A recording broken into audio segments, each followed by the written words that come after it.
खिलाफ रचनात्मक कार्यक्रम को अपने जीवन का लक्ष्य निर्धारित करते हैं।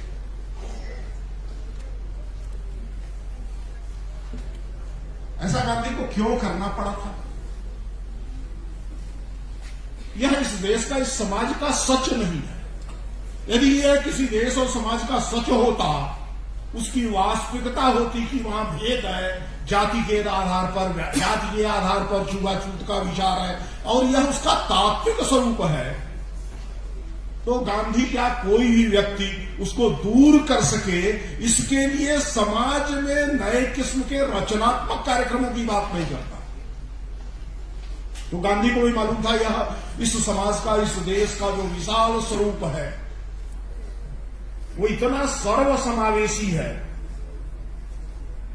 इस प्रकार का है कि बाह्य विविधताओं को देख के होते हुए भी सबको साथ लेकर के चलना, सबकी उन्नति और सबको आत्यंतिक रूप से, यूरोपियन पदावली में जिसे सर्वमोरम कहा जाता है, लेकिन भारत जिसे निःश्रेयस की, जब उसके बाद पाप प्राप्त करना कुछ नहीं चीज पर है, ये सबको साथ साथ मिलना चाहिए, एक साथ मिलना चाहिए। इसको फिर ध्यान देंगे तो भारत की जो प्राचीन परंपरा है, उस परंपरा का स्वरूप क्या है? बुद्ध अवतार थे, बुद्ध इनलाइटेंड थे, बोधि प्राप्त व्यक्ति थे, बुद्ध जीवन में निर्वाण का अनुभव किए हुए व्यक्ति थे। लेकिन बुद्ध की कल्पना है कि जब तक इस कली कलुष से प्रभावित विविध प्रकार के कली कलुष, जिसमें अविद्या अज्ञान जिसका मूल है, उससे प्रभावित प्राणी है, एक भी प्राणी है, और इस अविद्या और अज्ञान के कारण से वह पापमय आचरण कर रहा है, तब तक मैं निर्वाण की प्राप्ति नहीं करूंगा। भारत की दृष्टि है। विवेकानंद ने भी इसी बात को कहा था कि वस्तुतः भारत को समझना है तो भारत की मूल तात्विक दृष्टि को समझना है कि यहां पर पाप के लिए कोई स्थान नहीं है। एकमात्र पाप अविद्या है, अज्ञान है। और अविद्या और अज्ञान क्या है? जब हम अपने से अलग दूसरों को समझते हैं, हम अपने को श्रेष्ठ समझते हो या हीन समझते हो, और दूसरों को अपने से श्रेष्ठ समझते हो या हीन समझते हो। जिस रूप में समाज के अंदर हम जन्म के आधार पर, अर्जित योग्यताओं के आधार पर, जन्म के आधार पर कुछ विशिष्टताएं प्राप्त हो गई होंगी, कुछ हमने अपनी प्रतिभा के आधार पर कुछ विशिष्टताओं का अर्जन कर लिया होगा। इनके आधार पर जब हम अपने को विशिष्ट, अन्यों को उससे इतर समझने की कोशिश करते हैं, तो यह सबसे बड़ी अविद्या है, सबसे बड़ा ज्ञान है। और भारतीय दृष्टि में पाप यही है। भारत की समावेशन की दृष्टि, समाज में सबको साथ लेकर के दृष्टि, इस अविद्या को समाप्त करने की दृष्टि। अब इसको समाप्त करने की दृष्टि को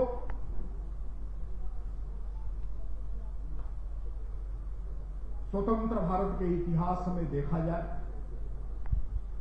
तो इसके संवैधानिक उपचार बहुत सारे दिखाई देते, लेकिन इन संवैधानिक उपचारों के कारण से अधिकार का भाव तो बनता है, लेकिन समाज के लिए, समाज को सही दिशा में ले चलने में अपना भी योगदान हो सकता है। समाज को सुस्थ बनाने में, समाज को सुसंगत बनाने में, समाज को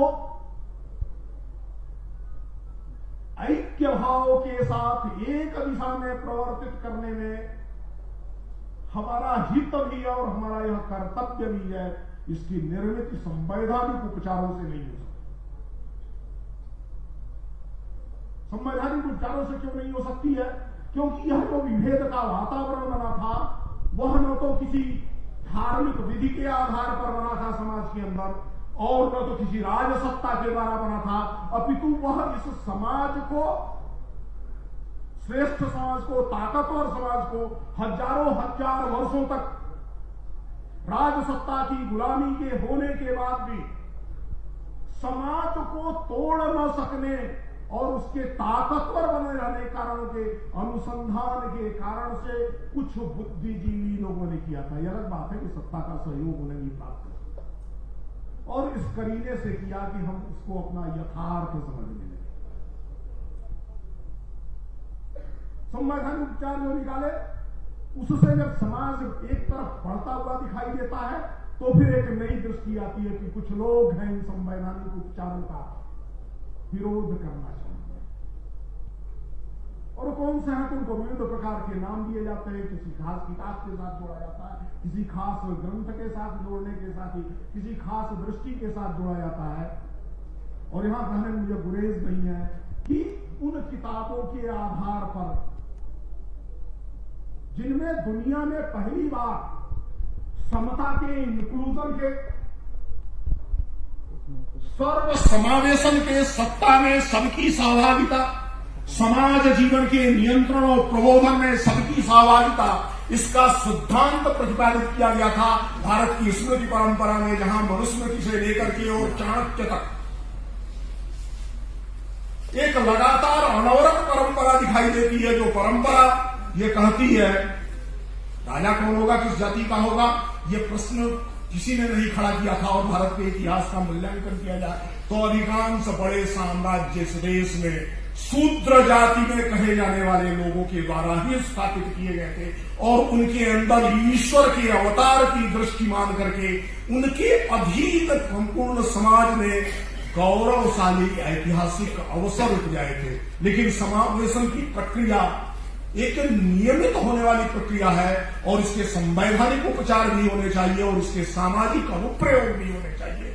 इस दृष्टि से विचार करें तो मनुस्मृति से लेकर के चाणक्य तक अमात्य परिषद के निर्माण में अनिवार्यतः शूद्र मंत्री होना चाहिए। शूद्र अमात्य नहीं है तो मंत्री परिषद, बहुत सारे अमात्यों की तमाम योग्यताओं की चर्चा करते हो, कहते हैं इससे न्यून गुणों वाला मिलता है तो अमात्य नहीं बनाया जाना चाहिए।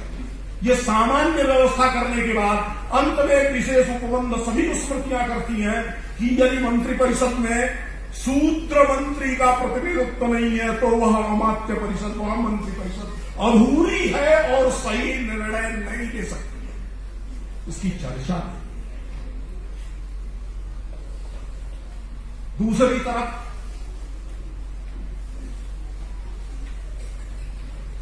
भारत के कुछ धर्म ग्रंथों को लेकर के तमाम सवाल खड़े होते हैं और यह बहिष्करण का समाज है, इस रूप में इसको प्रस्तुत किया जाता है।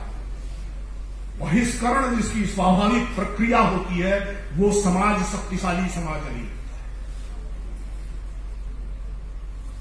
यहूदियों की ताकत दुनिया में बहुत बड़ी थी, पारसियों की ताकत दुनिया में बहुत बड़ी थी, लेकिन पारसी समाज, यहूदी समाज अंततः इतिहास के पन्ने पर 1000 वर्षों में आया तो सिर्फ इसलिए आया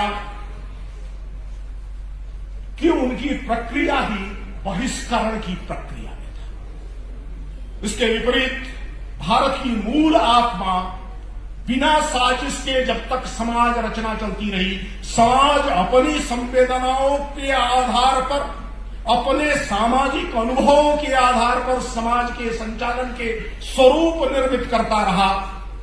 हम दुनिया के सबसे ताकतवर, सबसे श्रेष्ठ, सर्वाधिक बुद्धिजीवी समाज के रूप में स्वीकृत होते रहे हैं।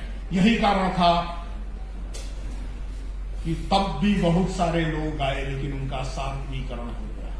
कहां गए हुण, कहां गए शक, कहां गए वो यूनानी, सब इस समाज में सात्विकृत हुए। सात्वीकरण की यह प्रक्रिया वस्तुतः भारत की जो मूल वैचारिक दृष्टि है, जो सामाजिक जीवन और उसके सभ्यतागत जीवन दोनों को प्रभावित करने वाली है। सभ्यता और संस्कृति के बीच अंतर संबंधों का जो स्वरूप भारतीय जीवन प्रणाली में रहा है, उसमें विलगाव करते हुए जो कोशिश की गई थी उस कोशिश के खिलाफ गांधी लिखे। लेकिन ये पहली बार भारत के अंदर व्यवहारिक स्तर पर सभी व्यक्तियों के द्वारा स्वीकृत होता हुआ दिखाई देता है। संपूर्ण 70 वर्षों के इतिहास में तो यहां जो पीढ़ी बैठी हुई है शायद उसको तो ध्यान भी ना होगा। राम जन्मभूमि के आंदोलन के वो अवसर ध्यान में नहीं होंगे जब पूरे देश से राम काज के लिए लोग अयोध्या की ओर जा रहे थे। कुछ पैदल जा रहे थे, नंगे पांव जा रहे थे।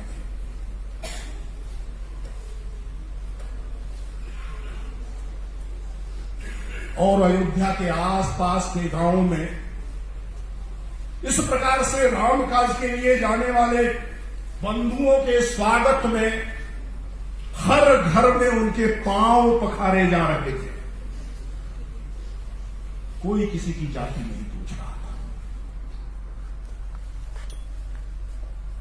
जब प्रश्न रामकाज का, रामकाज यानी मैं गांधी की चर्चा इसीलिए कर रहा था क्योंकि गांधी हिंदू स्वराज्य को धर्मराज्य कहते हैं और कहते हैं 1921 में वो इस बात को कहते हैं कि मैं जब हिंदू स्वराज्य कहता हूं तो ये धर्म राज्य है, और जब मैं धर्म राज्य पर किसी को आपत्ति हो तो मैं राम राज्य कहना पसंद करता हूं। ये राम राज्य ही राम राज्य है।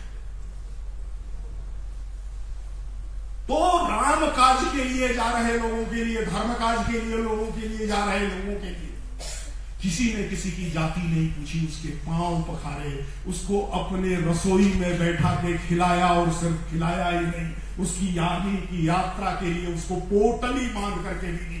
हिंदू समाज का, देश के समस्त समाज का, और अयोध्या के आसपास इस मुद्दे को लेकर के हिंदू मुसलमान के बीच में कोई मतभेद जैसी स्थिति नहीं दिखाई देती है। कोई गांव ऐसा नहीं दिखता है, जबकि मुस्लिम आबादी के गांव बहुत थे कि किसी गांव में जाने के बाद किसी कार सेवक के साथ वहां के गांव के मुसलमानों ने दुर्व्यवहार किया हो। यह हिंदू समाज का जागरण नहीं था, संपूर्ण भारतीयता का जागरण था। भारतीयता का जागरण पूरी दुनिया को, सभ्यता को बहिष्करण के विरुद्ध, सामाजिक बहिष्करण के वैश्विक इतिहास के विरुद्ध। सामाजिक बहिष्करण का जो इतिहास है यह कॉलोनिज्म का परिणाम है। ये गोरे लोग व्हाइट मैन बर्डन के साथ जब पूरी दुनिया में गए तो इन्होंने बांटने का काम सिर्फ भारत में ही नहीं किया, भारत में वो सर्वाधिक असफल साबित हुए। देखिए दक्षिण अफ्रीका की ओर, देखिए खुद दुनिया में आज बड़े प्रभु राष्ट्र के रूप में उपजे हुए देश की ओर, वहां के मूल लोगों के साथ क्या व्यवहार हुआ है, और कहां है वो लोग जो लाखों में गए थे वो करोड़ों में हो गए, और जो करोड़ों में थे वो 5-7 लाख बचे गए। बहिष्करण की प्रणाली पूरी दुनिया में जो चली थी वो योजना के अंतर्गत चली थी। वह योजना के अंतर्गत इसलिए चली थी कि पश्चिम की जो जीवन प्रणाली है, सभ्यता का स्वरूप है, वह सभ्यता का स्वरूप सिवाय मनुष्य को बांट करके, उसे शोषित करने, उसे तोड़ करके अपने हितों की पूर्ति के उपक्रम के रूप में सभ्यता का निर्माण करने के सिवाय नहीं चल सकता है। इसलिए गांधी हिंदू स्वराज्य, राम राज्य, धर्मराज्य इनमें एकाकारिता करते हुए और संपूर्ण अनुभव के आधार पर 1921 में जब वो हिंदू स्वराज्य, राम राज्य और धर्म राज्य को एक कहते हैं तो 1934 में इस राज्य की प्राप्ति के लिए किस प्रकार के रचनात्मक कार्यक्रमों की जरूरत है, किस प्रकार के मनुष्यों को इस समाज की जीवन में जरूरत है, और वर्धा डेज, गांधी के वर्धा के दिन सामाजिक कार्यों की दृष्टि से, समाज में समरसता और समता की स्थापना की दृष्टि से एक अभियान के तौर पर दिखाई देते हैं। यह अभियान शायद न हुआ होता, गांधी वर्धा अगर न गए होते। यह सच है, इतिहास की पुस्तकों में दर्ज किया गया हो चाहे न दर्ज किया गया हो। 1906 से लेकर के 1927 तक 3-4 बार जो सावरकर और गांधी की वार्ता हिंदू समाज को के एकीकरण, हिंदू समाज के अंदर नए प्रकार की सामाजिक संरचना को बनाने को लेकर के जो बहस हुई है, और Savarkar was more rigorous than Gandhi, क्योंकि उन्हें मालूम था कि समाज को झटके दी जाएंगे। कुछ चीजें हैं जिनको हमने धर्म का हिस्सा मान लिया है, जिनको अपने उपासना का हिस्सा मान लिया है, उनसे अलग भी रखना पड़ेगा। लेकिन वस्तुतः सबके बीच में है क्या? धर्मराज्य, रामराज्य और स्वराज्य।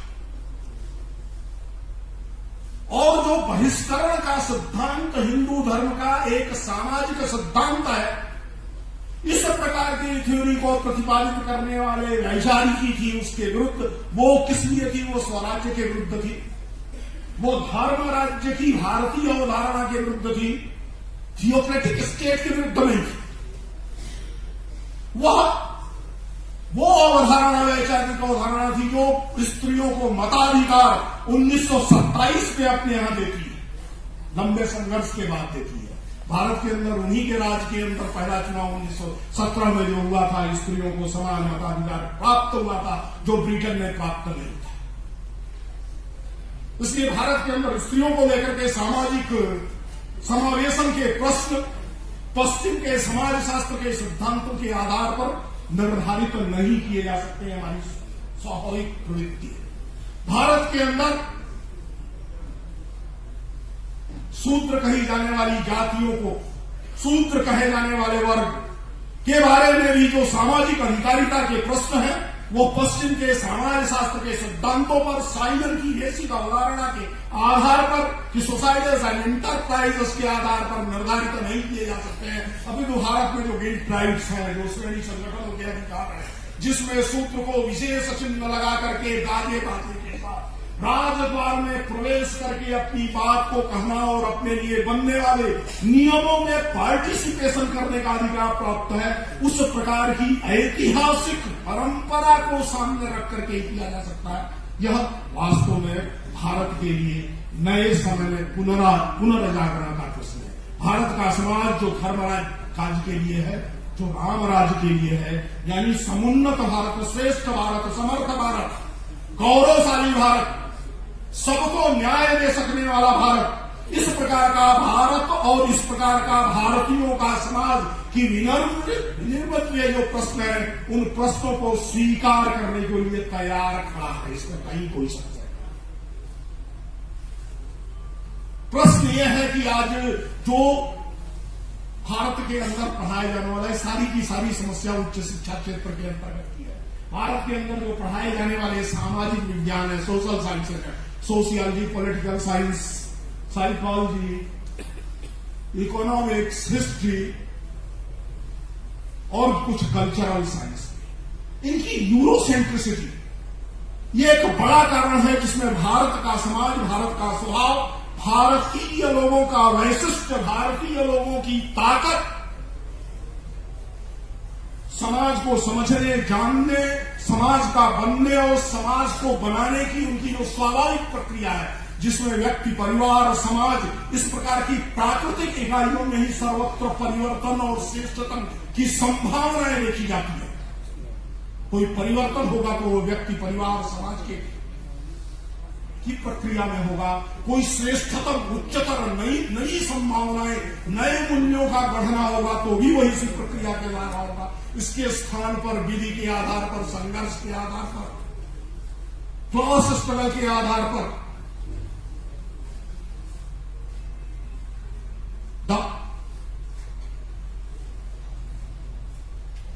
अगर कोई बात बनेगी, इस प्रकार का जो सिद्धांत है उसने खत्म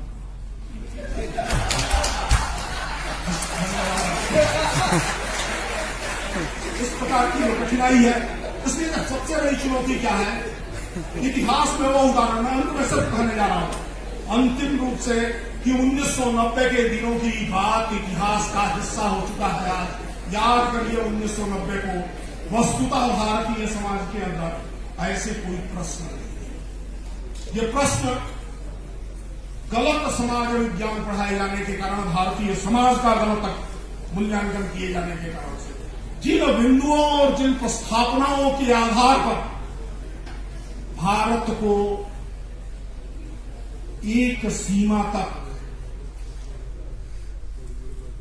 विभाजित समाज के राष्ट्र के रूप में स्थापित करने की सफलता मिली है कुछ लोगों को, वो साजिश अनवरत कायम रहे इसका प्रश्न है।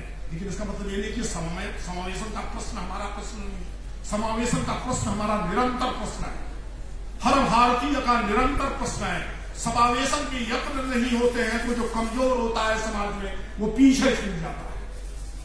जो कमजोर है किसी भी कारण से, जो उपेक्षित है किसी भी कारण से, जो वंचित है किसी भी कारण से, उसको साथ लेकर के जो पढ़ने का लक्ष्य है, यही भारतीयता है। और भारतीयता के इस मूल्य को ध्यान में रखते हुए, समाज के अंतिम व्यक्ति का ध्यान रखते हुए, धर्म राज्य, राम राज्य, स्वराज्य की जो भारतीय अवधारणा है, जो राम के भी राज्य में दिखाई देती है, जो चंद्रगुप्त में भी दिखाई देती है, जो अशोक के साम्राज्य में भी दिखाई देती है, वो जो चंद्रगुप्त विक्रमादित्य के राज्य में भी दिखाई देती है, जो छत्रपति शिवाजी के साम्राज्य में दिखाई देती है, हिंद स्वराज्य, हिंदवी स्वराज्य, हिंदू राज्य, धर्म राम राज्य, यह समाज जीवन के प्रत्येक व्यक्ति को जो वंचित रह गया, सूचित रह गया है, जो किसी भी हो गया है, किसी कारण से पीछे छूट गया है, अगर वो पीछे छूटता है तो हम पाप कर रहे हैं। अगर हमने यत्न नहीं किया उसको साथ लेकर के चलने का, उसको आगे करके चलने का, तो हम यत्न कर रहे हैं। विवेकानंद इसी बात को पाप के रूप में कर रहे हैं, गांधी इसी बात को पाप के रूप में कह रहे हैं। इसी बात को राष्ट्रीय स्वयंसेवक संघ के सरसंघ चालक स्वर्गीय पूज्य देवरस जी इस बात को